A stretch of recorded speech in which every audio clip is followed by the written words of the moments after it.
कथा को भी त्याग देना चाहिए। कथाव्रती पुरुष प्रतिदिन सत्य वचन बोलना चाहिए, शौच करना चाहिए, दया करना चाहिए, मौन व्रत रखना चाहिए, सरलता पूर्वक अपने साथ रहना चाहिए, विनय तथा हार्दिक उदारता इन सद्गुणों को सदा अपनाए रहना चाहिए। श्रोता निष्काम हो या सकाम वह नियम पूर्वक कथा सुनना चाहिए। सकाम पुरुष अपनी अभिष्ट कामना को प्राप्त करता है और निष्काम पुरुष मोक्ष को प्राप्त कर लेता है। दोनों को ही फल की प्राप्ति होती है। और क्या क्या होता है, दरिद्र जो होते हैं उनका क्षय का रोग होता है, पापी भाग्यहीन हो जाते हैं तथा संतान रहित पुरुष भी इस कथा उत्तम कथा को सुनता है तो उसको पुत्र की प्राप्ति हो जाती है। काक बंध्या आदि जो 7 प्रकार की दुष्ट स्त्रियां हैं वे तथा जिसका गर्भ गिर जाता हो वह भी इन सभी शिव पुराण की कथा को सुननी चाहिए। हे मुनि, स्त्री हो या पुरुष सबको यत्न पूर्वक यानी विधि पूर्वक विधि विधान से शिव पुराण की इस उत्तम कथा को सुननी चाहिए। इसके बाद महर्षि सूत जी क्या बताते हैं कि शिव पुराण की कथा के पाठ एवं श्रवण संबंधी यज्ञोत्सव की समाप्ति होने पर श्रोताओं को भक्ति एवं प्रयत्न पूर्वक भगवान शिव की पूजन की भांति रुद्राभिषेक करना चाहिए और उसके बाद यजमान को उस पुराण पुस्तक को पूजा करने के बाद उस विद्वान को दान कर देना चाहिए। यह नियम कहता है पुस्तक को आच्छाद रहित करने के लिए नवीन एवं सुंदर वस्त्र बनाकर रखना चाहिए।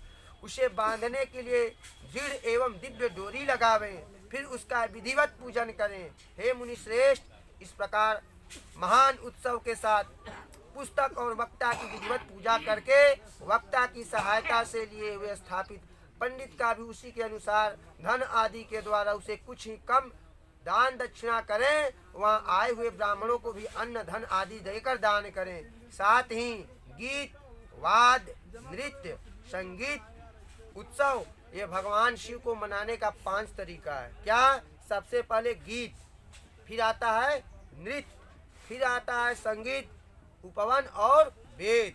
ये 5 प्रकार से भगवान शिव की पूजा की जाती है और उनको मनाया जाता है। कोई ना कोई उत्सव, कोई ना कोई ये चीजें सब में है, लेकिन ना जानकारी के बिना अगर मान लो कहीं संगीत उत्सव होने लगता है, लोग कहते ढकोसला चालू कर दिए। ये ढकोसला नहीं है, भगवान को मनाने का तरीका है। भगवान शिव 5 प्रकार से मानते हैं, आपको ग्रंथ बता रहा है। तो संगीत अनिवार्य है, चाहे कुछ न हो चाहे ना हो, संगीत तो भगवान को जरूर सुनाना चाहिए और प्रेम पूर्वक सुनाना चाहिए। तो आइए भक्ति पूर्वक हम लोग कुछ भगवान को भजन सुनाते हैं, पीछे से आप लोग श्रवण करिएगा। ओम नमः शिवाय, ओम नमः शिवाय, हर हर भोले नमः शिवाय। ओम नमः शिवाय, ओम नमः शिवाय, हर हर भोले नमः शिवाय। शिव विश्वेश्वराय, शिव विश्वेश्वराय, हर हर भोले नमः शिवाय। शिव विश्वेश्वराय, शिव विश्वेश्वराय, हर हर भोले नमः शिवाय। शिव गौरीश्वराय, शिव गौरीश्वराय, हर हर भोले नमः शिवाय। शिव गौरीश्वराय, शिव गौरीश्वराय, हर हर भोले नमः शिवाय। ओम नमः शिवाय, ओम नमः शिवाय, हर हर भोले नमः शिवाय। ओम नमः शिवाय, ओम नमः शिवाय, हर हर भोले नमः शिवाय। बोले गौरीधर भगवान की जय। इस प्रकार यदि श्रोता विरक्त हो उसके लिए कथा समाप्ति के दिन विशेष रूप से उसके लिए गीता का पाठ करवाना चाहिए।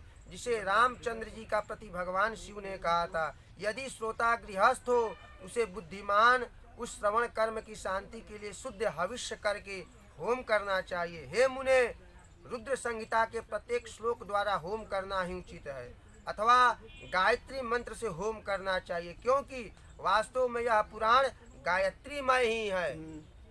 यह जो शिव पुराण है पूरा गायत्रीमय है, क्योंकि सायंकालीन को जो आप सूर्य दर्शन करते हैं ना, उसमें माता गायत्री शिव का स्वरूप ज्ञान करके तब अवतरित होती हैं। तो शाम का सूर्य देखेंगे तो शांत हो जाते हैं। शांत कौन होता है? ज्ञानी। अभी युवा अवस्था में माता गायत्री हैं, यानी भगवान विष्णु रूप में। भगवान विष्णु युवा अवस्था में है, शिव जी वृद्धावस्था में है। तो इसलिए माता गायत्री सायंकालीन शिव रूपा पकड़ती हैं और प्रातःकालीन ब्रह्मा रूपा। ब्रह्मा जी का अवधि बताया गया बाल रूप में है। ब्रह्मा जी बाल रूप में है, इसलिए सुबह हम लोग सूर्य भगवान को बताया जाता है ना, झुक कर जल चढ़ाइए। तो बालक को हम लोग कैसे खिलाते हैं? गोदी में उठाने के लिए झुकना पड़ता है ना। उसी प्रकार भगवान सूर्य हैं। जिस प्रकार आप उनसे प्यार रखेंगे उसी प्रकार आपकी जीवन चलने लगेगी।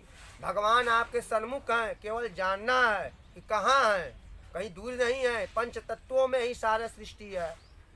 एक भगवान सूर्य निकलते उनमें सारे देवी देवताओं का वास हो जाता है। मंत्र बोलता है, त्वम ब्रह्मा, गिनिएगा कितने लोग, त्वम ब्रह्मा, त्वम विष्णु, त्वम रुद्रम, त्वम अग्निम, त्वम वायुम, त्वम सूर्यम, त्वम चंद्रमा, त्वम ब्रह्म भूर्भुवः स्वरोम।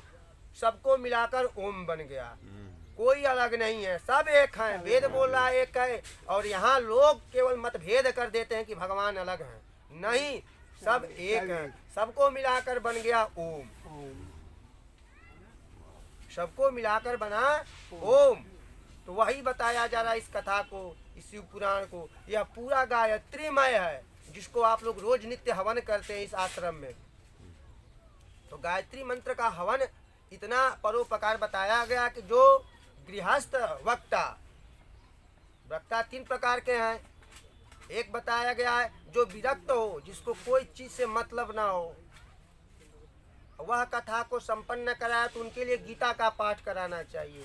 दूसरा वक्ता जो गृहस्थ आश्रम से जुड़ा हो, कथा संपन्न हो तो माता गायत्री का हवन कराना चाहिए, कि सारे गृहस्थियों को सुख समृद्धि शांति की प्राप्ति हो जाए।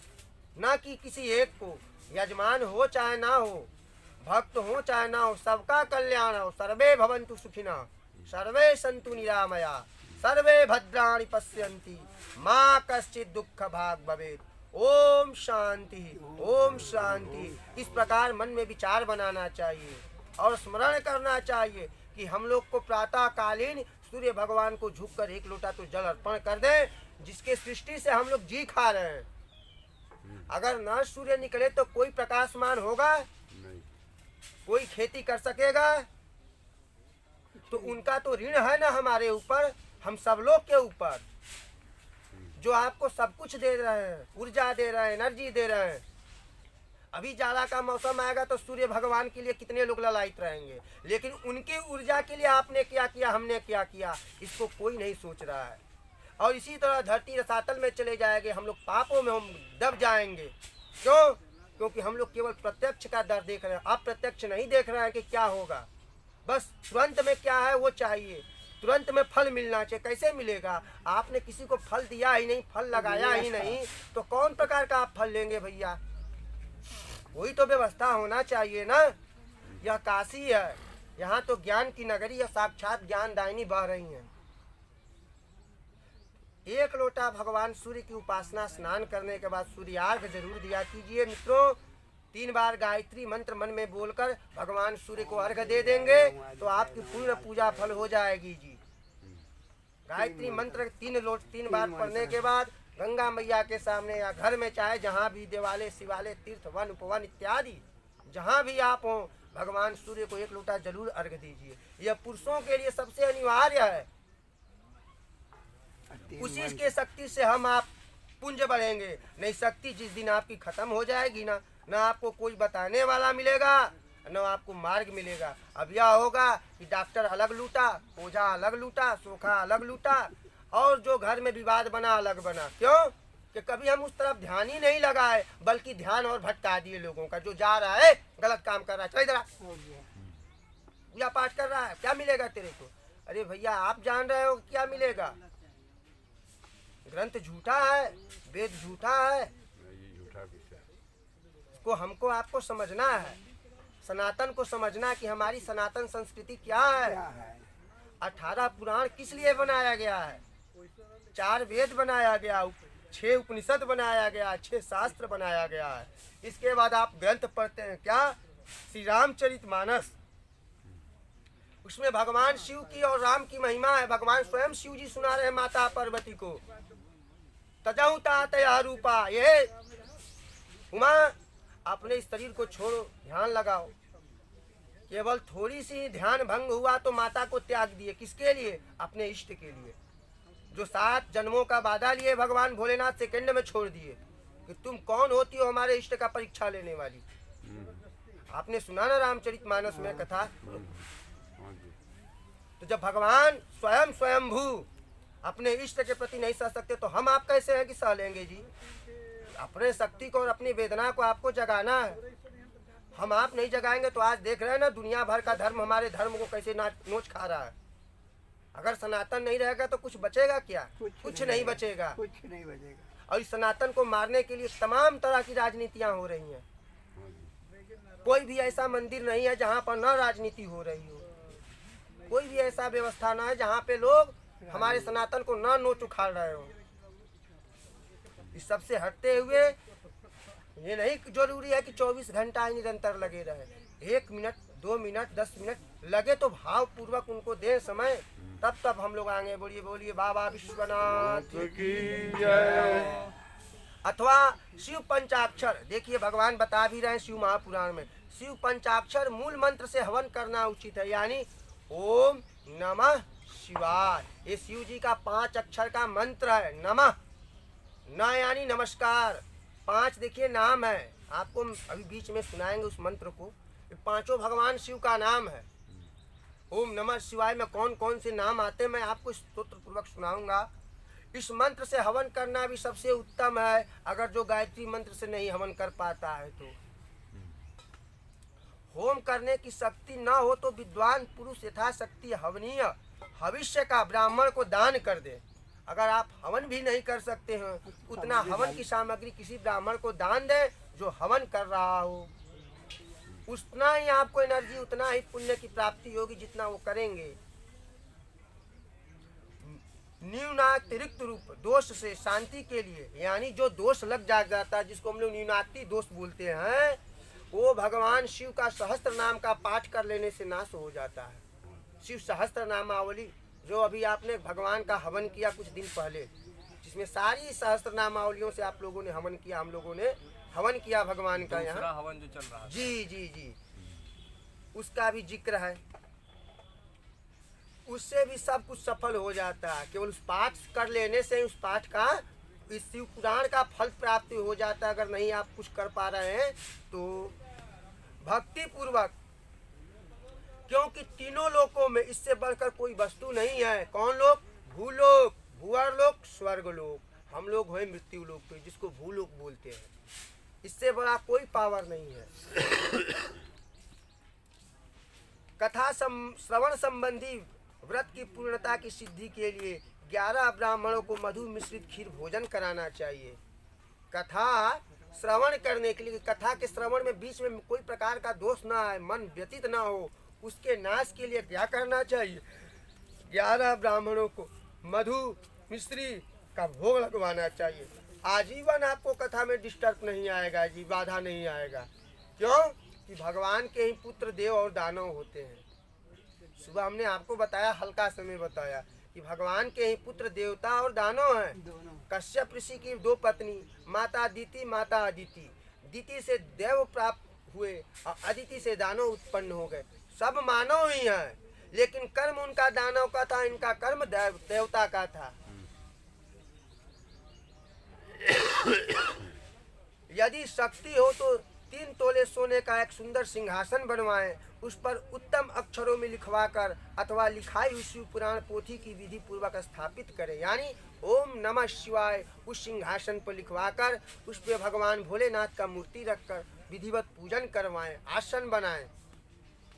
तत्पश्चात पुरुष उसकी आवाहन आदि विविध उपचारों से पूजा कराकर दक्षिणा चढ़ा दें। दक्षिणा क्या होता है जी?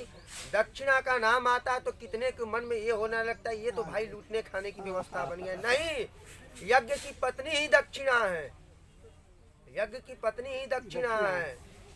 तो दक्षिणा यानी कई करोड़ नहीं, दक्षिणा भाव का 1 रुपया भी आपके लिए वही है, 1 लाख भी वही है और 1 रुपया भी वही। भाव होना चाहिए। अगर नहीं है तो क्या करेंगे? शरीर काट कर तो नहीं ना अर्पण करेंगे, लेकिन 1 रुपया के लिए गिरे नहीं ना है, 1 रुपया के लिए भी गिरे हैं तो वहाँ चावल चढ़ा दें भाव पूर्वक, वो भी दक्षिणा रूपी स्वीकार हो गया, भगवान ने ले लिया। वही अगर हम प्रश्न कर दें कि आपको